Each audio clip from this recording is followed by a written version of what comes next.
नमस्कार, स्वागत है आपका न्यूज स्टेज के डिजिटल प्लेटफॉर्म पर। मैं हूं आपके साथ नगमाया। एक देश एक चुनाव यानी one nation one election bill को मंगलवार को लोकसभा में पेश कर दिया गया। कानून मंत्री अर्जुन राम मेघवाल ने विधेयक को सदन में पटल पर रखा।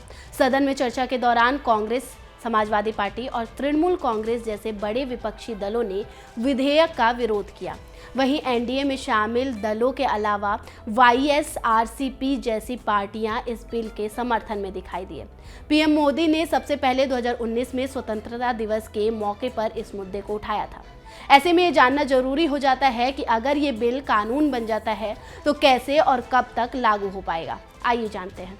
इस प्रस्ताव का उद्देश्य पूरे देश में लोकसभा और विधानसभाओं के लिए एक साथ चुनाव कराना है। फिलहाल लोकसभा और विधानसभाओं के चुनाव अलग अलग होते हैं, या तो 5 साल का कार्यकाल पूरा होने के बाद या जब सरकार किसी कारण से भंग हो जाती है।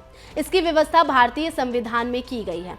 अलग अलग राज्यों की विधानसभा का कार्यकाल अलग अलग समय पर पूरा होता है। उसी के हिसाब से उस राज्य में विधानसभा चुनाव होते हैं। हालांकि कुछ राज्य ऐसे भी हैं जहां विधानसभा और लोकसभा चुनाव एक साथ होते हैं।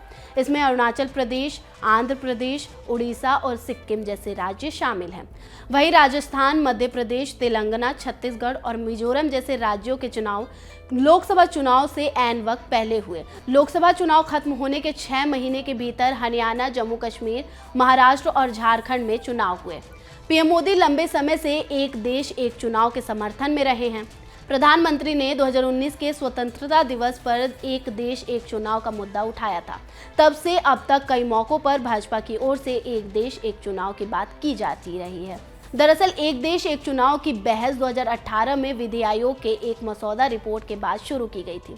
इस रिपोर्ट में आर्थिक वजहों को गिनाया गया था। आयोग का कहना था कि 2014 में लोकसभा चुनावों का खर्च और उसके बाद हुए विधानसभा चुनाव का खर्च लगभग समान रहा।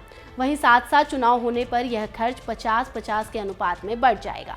सरकार को सौंपी अपनी ड्राफ्ट रिपोर्ट में विधि आयोग ने कहा था कि साल 1967 के बाद एक साथ चुनाव कराने की प्रक्रिया बाधित हो गई।